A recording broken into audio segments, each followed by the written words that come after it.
সিনেমার নায়িকা বানানোর প্রলোভনে প্রথমে ধর্ষণ, পরে অমানুষিক নির্যাতন চালানোর অভিযোগ ভুয়া চলচ্চিত্র প্রযোজক মাহমুদুল হাসানের বিরুদ্ধে। রোমহর্ষক সে ঘটনার বর্ণনা উঠে আসে ভুক্তভোগী নারীর মুখে। প্রডিউসার হিসেবে আমার সাথে এক ডিরেক্টর পরিচয় করা দেয়, সে ইনভেস্ট করবে বলে দীর্ঘ সময় আমাকে ওই নায়িকা বানাবে প্রলোভন দিয়ে রাখে। এক সময় মাহমুদুল হাসান সোহাগ সে আমাকে মনে করেন যে নায়িকা বানাবে, এই লোভ লালসা দেখায় সে আমাকে ধর্ষণ করে।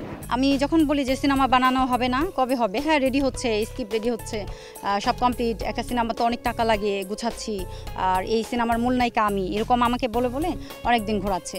তারা আমাকে হত্যা করার চেষ্টা করছে এবং আমার মুখে অ্যাসিড নিক্ষেপ করবে সে চেষ্টা করছে। হ্যাঁ, সাথে আমাকে কাটা ছেঁড়া ফাড়া করছে, যে ছুরি দিয়ে যে কেটে ফেলছে সেই দাগগুলো আছে, এই যে দেখেন হাতে আছে, পায়ে আছে, এরকম আরও অনেক জায়গায় আছে। ওরা মারার সময় বলছে যে এমনভাবে মার যে মানুষকে না দেখাইতে পারে, মানুষকে যাতে না দেখাইতে পারে।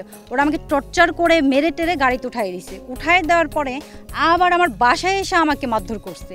ঘটনার বিচার পেতে 1 বছর আগে করেছেন মামলা, তবে ধর্ষিতার মেডিকেল ও ঘটনার তদন্ত না করে উল্টো আসামির থেকে টাকা নিয়ে বসে আছেন সিআইডির তদন্ত কর্মকর্তা খালেদা ইয়াসমিন।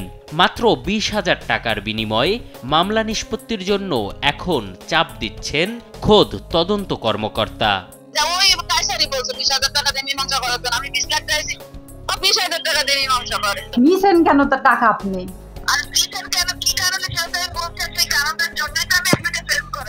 অবশ্য আসামির থেকে টাকা নেয়ার বিষয়টি অকপটেই স্বীকার করেছেন খালেদা ইয়াসমিন। আপনাকে টাকাটা কে দিল? এটা তো আচ্ছা, আপনি যখন বলতেছেন বাদী টাকাটা সাক্ষী দিয়েছেন। কত টাকা দিয়েছিল? কত টাকা দিয়েছিল আমি জানি না, আমাকে একটা প্যাকেট দিছে, পরে খুলে আমি আন্দাজ করলাম এটা 20,000 টাকা। ভুক্তভোগী নারী বলছেন মাহমুদুল হাসানের টাকা আর ক্ষমতার কাছে বারবারই বিক্রি হচ্ছেন পুলিশ কর্মকর্তারা। বগুড়ায় ডেকে হামলা আর পাল্টা মামলাও দিয়েছেন। সোহাগ সবশেষ ওরা শুধু মানুষকে টাকা খাওয়াচ্ছে আর আমাকে ঘোরাবে। আমাকে বলছে যে তুই তো গরিব ঘরের মেয়ে, তোর কাছে তো টাকা নাই, তুই কিচ্ছু করতে পারবি না, কোর্ট কেনা যায়, পুলিশ কেনা যায়, এই যে দেখ কিনে বারবার দেখাচ্ছি। এই বাংলাদেশ থেকে যদি আমি ন্যায় বিচার না পাই আমি সুইসাইড করব। এই দায়ভার আমাদের স্বরাষ্ট্র উপদেষ্টার, প্রধান উপদেষ্টার, আমাদের প্রশাসনে যারা আছে মূল, তাদের এই দায়ভার। কেন তারা এমন ছোট লোকদের চাকরিতে রাখে যারা 20,000 টাকার বিনিময়ে ঘুষ নিয়ে একটা ন্যায় বিচার থেকে তারা বিরত থাকে? লাখ লাখ টাকা ঘুষ নিয়ে তারা একটা মেয়ের সাথে, একটা অসহায় নারীর সাথে তারা অন্যায় করে।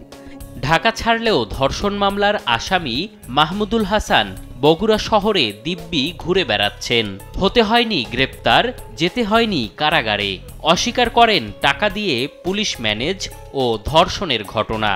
ঘুষ দিয়ে বা যেটা হোক তাদের সাথে সমঝোতা করে আমি রিপোর্টগুলো যে এটা সম্পূর্ণভাবে মিথ্যা ভিত্তিহীন। কারণ হইল সে এই মামলার তদন্তের আগেও আমাকে বাদীপক্ষ একাধিকবার টাকা বা চাঁদা চেয়ে আমাকে হয়রানি করেছে। তবে দেশ টিভির হাতে আসা একাধিক তথ্য প্রমাণ বলছে স্বামী স্ত্রী পরিচয়ে দিনের পর দিন মাহমুদুল হাসান সেই নারীর সঙ্গে একান্ত সময় কাটিয়েছেন বিলাসবহুল হোটেলে। ভিডিও ফুটেজ বলছে বিয়ের দাবিতে বগুড়া গেলে মাহমুদুল হাসানের নির্যাতনের শিকারও হয়েছেন ভুক্তভোগী নারী। তবে সিআইডির ঊর্ধ্বতন কর্মকর্তারা বলছেন আসামির থেকে টাকা নিয়ে মামলা নিষ্পত্তির চেষ্টা দুঃখজনক। লিখিত অভিযোগ পেলে তদন্ত কর্মকর্তা খালেদা ইয়াসমিনের বিরুদ্ধেও ব্যবস্থা নেবেন তারা। বাদী বা বিবাদীকে কোনো রকম চাপ প্রয়োগ করে মীমাংসার দিকে যেতে বাধ্য করবেন এরকম কোনো সুযোগ নেই। এটা কেউ করতে থাকলে সেটা সম্পূর্ণ বেআইনি কাজ এবং এর জন্য আমরা তাকে অবশ্যই জবাবদিহিতার আওতায় আনবো। মামলার বাদী বা ক্ষতিগ্রস্ত পক্ষ যেই হোক এরকম কোনো অভিযোগ আমার কাছে নিয়ে আসে তাহলে সে ব্যাপারে তদন্ত করে যথাযথ ব্যবস্থা নেওয়া হবে। অভিযুক্ত মাহমুদুল হাসানের বন্ধু আজিজ কায়সার ও সিআইডির তদন্ত কর্মকর্তা খালেদা ইয়াসমিনের ঘুষ লেনদেনের বিরুদ্ধে দুদকে অভিযোগ করেছেন ভুক্তভোগী নারী। এম এ আজিম, দেশ টিভি, ঢাকা।